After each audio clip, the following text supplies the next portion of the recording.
16 प्रतीक का असफल हमला। जब सारे लोग समीरा का चेहरा पहनकर पुलिस की तरफ आने लगे थे और चिल्लाने लगे थे कि मुझे इंसाफ दिलाओ, ताकि मीडिया जब इसे हर जगह दिखाए तब लोग ऐसा समझे कि समीरा खुद ही इंसाफ मांग रही हो, तभी प्रतीक उन सारे स्टूडेंट्स जो उस दिन कैफे में सात्विक को मारने आए थे उनके पीछे पहुंच गया था। सात्विक को छोड़कर 6 लोग और थे जिन्होंने सात्विक को पीटा था। प्रतीक मास्क लगाने से पहले ही उनके पोजीशन को जानकर उसके पीछे जाकर खड़ा हो गया था। प्रतीक मन ही मन कहता है, यह मास्क वाला कांड करके तुम लोगों ने अपनी जिंदगी की सबसे बड़ी गलती की है। प्रतीक एक बड़ा सा स्टार जैसा हथियार जिसका इस्तेमाल उसने हर एक सीसीटीवी कैमरे के तार को काटने के लिए इस्तेमाल करता था। वह 4 नुकीले ट्रेंगल से बना था जो एक सर्कुलर डिस्क से जुड़ा हुआ था। उस ट्रेंगल के दोनों तरफ शार्प ब्लेड्स थे। प्रतीक में ट्रेनिंग में सारे निंजा हथियारों को इस्तेमाल करने की ट्रेनिंग भी ली थी। निंजा स्टार के इस्तेमाल में प्रतीक इतना ज्यादा परफेक्ट था कि आज तक उसका एक भी निशाना नहीं चुका था। प्रतीक भी भीड़ के साथ आगे आगे बढ़ता जा रहा था। प्रतीक ने ये शो किया था कि उसके दोस्त उसे वहां न देखे। उसी वक्त वहां आयुष्मान राणा पहुंचता है, तब तक भीड़ धीरे धीरे आगे आने लगी थी। इसलिए आयुष्मान जल्दी से मोर्चा संभालता है और गाड़ी के बोनट के ऊपर चढ़कर लाउडस्पीकर में चिल्लाते हुए कहता है, सारे लोग अपने जगह पर रुक जाए वरना हमें स्ट्रिक्ट एक्शन लेना पड़ेगा। रश्मि कहती है, कमांडो कहाँ है सर? आयुष्मान राणा कहता है, मना कर दिया ये बोल करके कि यह पुलिस का मैटर है, लेकिन हमें पूरा कंट्रोल दिया है। आयुष्मान राणा इधर उधर देखते हुए कहता है, यहाँ पर पानी के टैंकर्स क्यों नहीं हैं? रश्मि कहती है, उनका कहना है कि वे लोग ट्रैफिक में फंसे हुए हैं, यहाँ आने में 2-3 घंटे और लगेगा। आयुष्मान राणा एक बार फिर से कहता है, आप लोग अपनी जगह पर रुक जाए वरना। इससे पहले कि आयुष्मान अपनी बातें पूरी कर पाता, उसके सामने से कई सारे बोतल उड़ते हुए नजर आते हैं। बोतल को अपने करीब आने के बाद जब आयुष्मान राणा को ये पता चलता है कि वो बोतल नहीं है बल्कि पेट्रोल बॉम्ब है, तो वह खुदकर बोनट से दूर हो जाता है। जब वह पेट्रोल बॉम्ब गाड़ी के ऊपर गिरता है तो एक हल्का सा ब्लास्ट होता है और गाड़ी में आग लग जाती है। उसके बाद तो जैसे पेट्रोल बॉम्ब की बारिश सी हो जाती है। आयुष्मान राणा नीचे कूदते के वक्त गिर जाता है और चिल्लाते हुए कहता है, चार्ज। उसके इतना कहते ही सारे पुलिस वाले लाठी लेकर स्टूडेंट्स की तरफ बढ़ने लगते हैं। कुछ पुलिस वाले आंसू गैस के गोले भी दागना शुरू कर देते हैं। आयुष्मान कहता है, रश्मि सीसीटीवी फुटेज के ऊपर नजर रखो, कपड़ों से वह पहचान में आ जाएगा। रश्मि वहां से सीसीटीवी फुटेज के ऊपर नजर रखने के लिए चली जाती है और आयुष्मान राणा खुद भी लाठी लेकर अंदर घुस जाता है। अंदर जाने के बाद आयुष्मान राणा को ये रियलाइज होता है कि उसने आंसू गैस के गोले फायर करवाकर बहुत ही बड़ी गलती की थी। गैस फैलने की वजह से हर तरफ धुआं धुआं हो गया था और किसी को भी कुछ साफ साफ नहीं दिखाई दे रहा था। इधर प्रतीक अपने निंजा स्टॉर्स को देखते हुए कहता है, अब सबसे पहले मुझे उन दोनों सीसीटीवी कैमरे का कुछ करना पड़ेगा जो सबके ऊपर नजर रखे हुए हैं, लेकिन मैं जहां खड़ा हूं वहां उसकी रेंज नहीं होनी चाहिए। रश्मि भी इधर वही काम कर रही थी जो आयुष्मान राणा ने उसे कहा था। सीसीटीवी चून की ऊंचाई पर लगा हुआ था, इसलिए स्टूडेंट्स उसे तोड़ नहीं सकते थे। कईयों को तो पता भी नहीं था कि वहां कोई सीसीटीवी कैमरा भी है।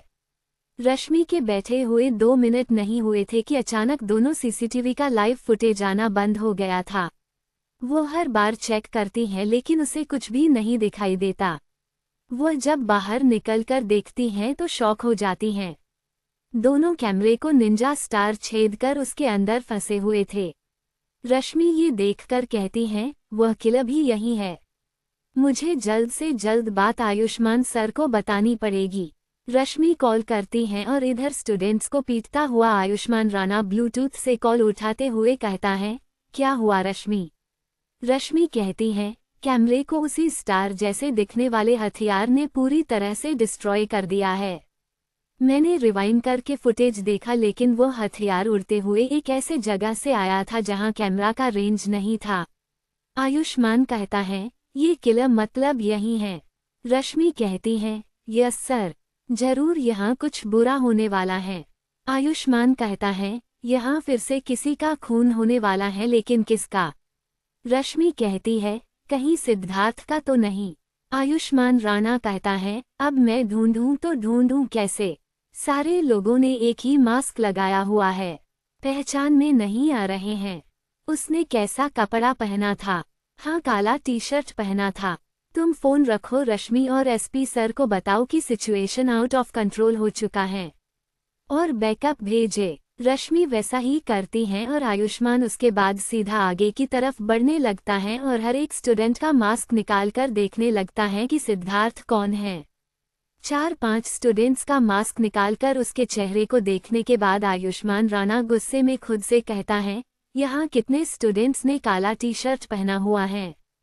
सिद्धार्थ गया कहाँ? इधर प्रतीक उन सब का पीछा करते हुए खुद से कहता है, अगर मैंने सिद्धार्थ को कुछ किया तो यह मेरे दोस्त के आत्मा को शांति नहीं दिला पाएगा। उसे तो उतना तड़पाऊंगा कि मौत के लिए वह तड़पेगा। अभी मेरा निशाना ये 6 लड़के हैं जो आज इस भीड़ में मरेंगे। प्रतीक जब उनके करीब जाकर देखता है तो आयुष्मान राणा पहले से ही उन तक पहुंच गया था। उसने सिद्धार्थ और उसके दोस्तों को लोकेट करके उन्हें एक सेफ जगह पर लेकर जाने लगा था। सिद्धार्थ मरने से बहुत ही ज्यादा डरता था, इसलिए ये सुनते ही वो जल्दी से वहां से निकल जाता है। सिद्धार्थ के साथ साथ वह काला आदमी भी वहां से उनके साथ निकल जाता है।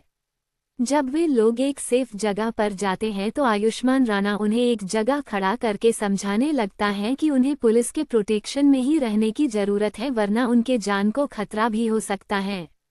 प्रतीक धुएं के अंदर से उन्हें देख रहा था और मन ही मन कहता है, ये किसी भी तरह से सही नहीं है। अब मैं उन्हें कैसे मारूंगा? प्रतीक उन्हें थोड़ा सा एनालाइज करते हुए कहता है, मेरे पास अभी 2 निंजा स्टॉर्स हैं और अगर मैं सही से निशाना लगाऊं तो वे 6 लोगों का गला काट सकता हूं मैं। उनके 2 से 3 नस आराम से कट जाएंगे, लेकिन वहां मौजूद वह 7वां काला आदमी भी मारा जाएगा। मुझे एक ट्राई लेना चाहिए, शायद मैं उस काले आदमी को बचा सकता हूं। प्रतीक दोनों स्टॉर्स को पकड़ता है और उन 6 लोगों के ऊपर 2-3-3 का लाइन बनाकर एक दूसरे के सामने खड़े थे और सबसे बीच में खड़े आयुष्मान राणा की बातें सुन रहे थे।